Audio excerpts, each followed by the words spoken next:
Hey, badass. Welcome to Keepin It Real, the podcast where we ditch the nonsense, say it like it is, and redefine what it means to feel good in your body and your life. I'm Misty Tripoli, creator of the Groove Method, and I'm here to help you move, dance, and live authentically and unapologetically. So if you're ready to break free from the societal expectations, embrace your truth, and find your own unique groove, you are in the right place. So let's keep it real, let's keep it wild, and let's keep it moving. So we were at the night I met Manrique. And yes, he fit his name perfectly. If there is a picture of a Rico Suave in the dictionary, it would be him. Okay. Mayan dude. Beautiful, dark skin, like shorter. He was my height. Stocky, muscular, like the chain on, like Rico fucking Suave. But he was fine. Like, he looked good, and he knew it. He fucking knew it. But it was funny because when I saw him dancing on the dance floor, I was kind of getting a giggle because I could see that he wanted all the attention. Like, he knew he was fucking fine. And as he's dancing with someone else, he's not looking at who he's dancing with. He's looking out at who's looking at him. And I was just like, this is hysterical. So anyways, he asks me to dance. I'm like, all right, let's do this. So we're dancing, and it's the same thing he's doing with me. And when I dance with someone, I'm fucking laser eye contact, like forehead to forehead. Let's do this shit. That's how I partner dance. But he was just watching everybody else, watching him. And I was just like, and I finally was just like, dude, are you dancing with me or are you performing? Like, which is it, mofo? And then he focused on me, and it was lovely. And then afterwards, I can't believe he kept dancing with me because I was just like, I was starting to get real blunt, just calling shit like it is. Like, I'm not gonna tolerate this anymore. If you're gonna dance, we can fucking dance together. That's how this is gonna go down. So I go to the bar, and I'm sitting there waiting, drying myself off because you sweat so bad that in between every song you have to like towel yourself off when you live in the Caribbean. You have to bring extra clothes because you sweat through them. And he comes and sits next to me and he's like, "Can I buy you a drink?" And I was like, "Sure. ¿Por qué no? Buy me a drink." And now I got attitude. Now I got confidence. Before I would like flirt and look, I wasn't confident in myself at all when it came to like men and all of that stuff. I felt like a little girl. Like, so now I feel like a woman, and I'm just like, calling it like it is. Yes, you can buy me a drink. Damn, you'll buy me a drink. Fuck yeah, you're gonna buy me a drink. So Manrique is sitting at the bar with me. And he's fabulous. And he is, but I'm just inside, I'm just giggling because I can see he's much younger than I am. And he is all about being the hot guy and picking up the hot girl. And clearly he liked older women. And I found this out later that he clearly does. All of his girlfriends were older than him, but he's attracted to older women, which I understand why, because we're fucking fabulous. And we have experience.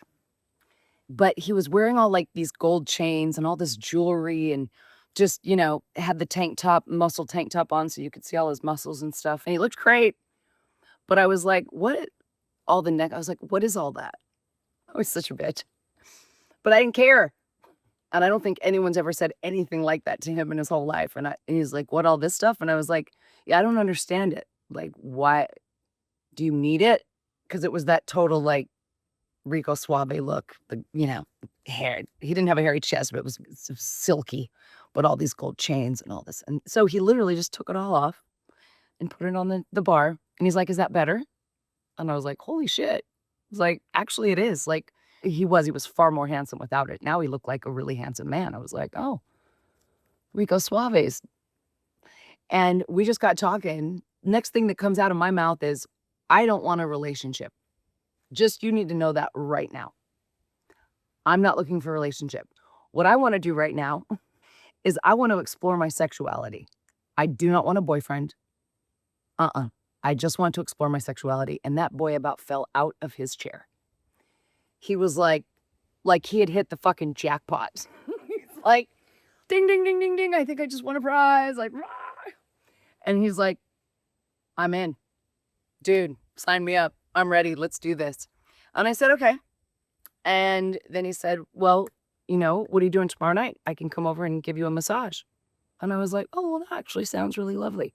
And what was really interesting is I actually felt weirdly comfortable with him, that I could trust him as far as like, he might be the guy that I'm going to, it was weirdly canny. Like my body just said yes to him. It was really interesting. It was like, God just went, here's the guy you're going to test it on. Here's the guy you're going to practice on.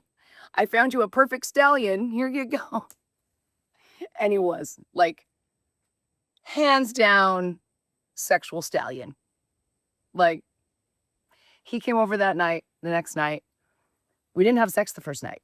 He spent literally almost 3 hours massaging me, doing everything I asked him to do, serving my every fucking need. And he was literally my slave. Like, he was just like, and then I literally, like, jokingly with my friends, he was my sex slave. He would do anything I wanted. Like, he would fulfill any fantasy, anything, and be eager and excited to do it and be full on and just give me his full presence and just, it was awesome. So this is happening now.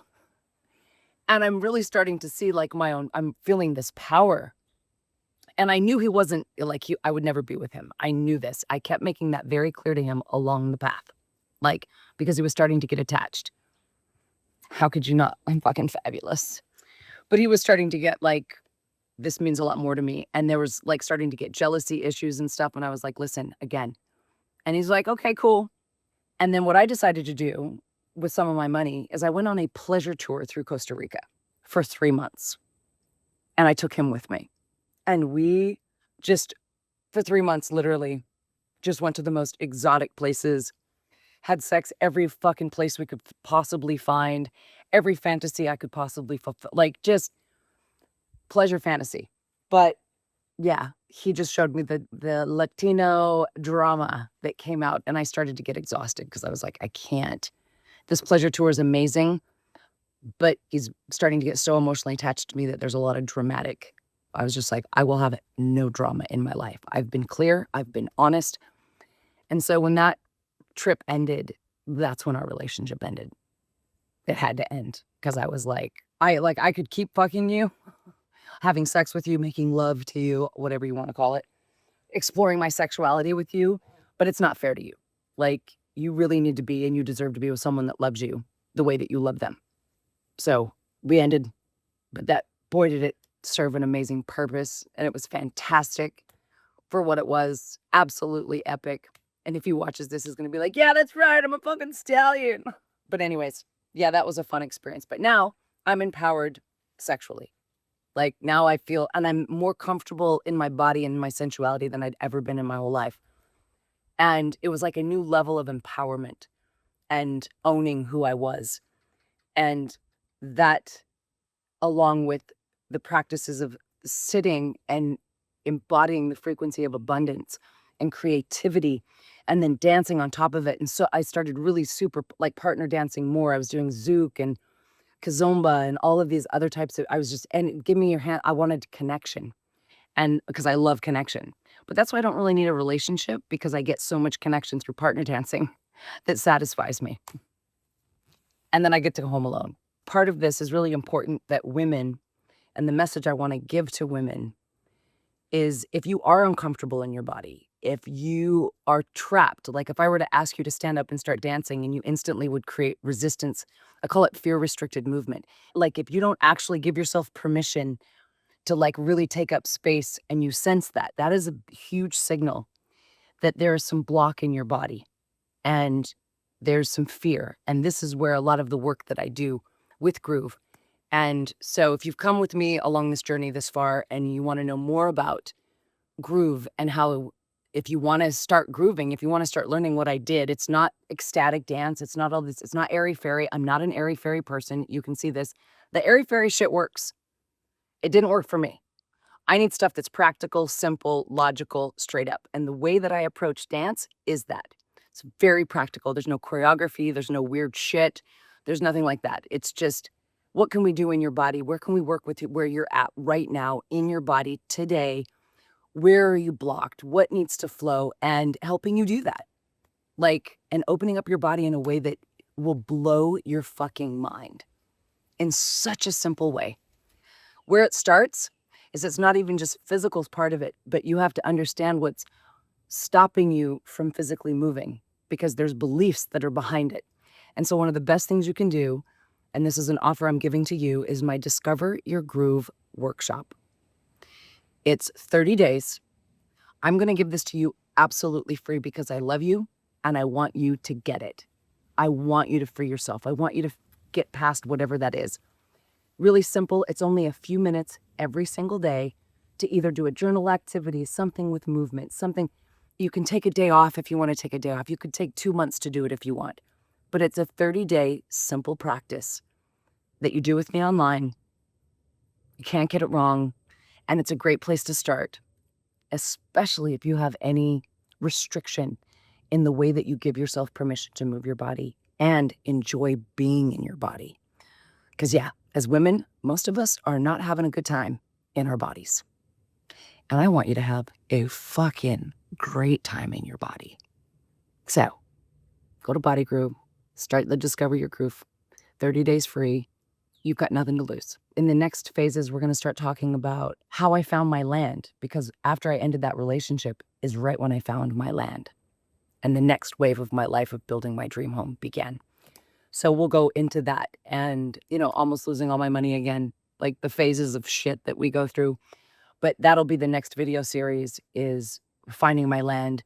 And that's where with you guys, depending on where we're at with the episodes, I have like all the before and after photos and showing the process and how I got fucked over and money stolen. And I started another relationship with who I thought was my dream man. That's another whole episode because he was so exotic and so wild, but ended up being fucking bipolar and fucking crazy. But a whole other thing. And that was the last relationship of my life thus far that I foresee at any point in time. All right, fierce ones, that's a wrap for today. Thanks for keeping it real and grooving with me. If you're loving this vibe, be sure to subscribe, share, and leave a review so that we can keep this movement alive. Remember, this journey is all about you. You owning your own truth, trusting your instincts, and living boldly. Stay true, stay wild, and most importantly, keep being unapologetically you. So until next time, let's keep it real.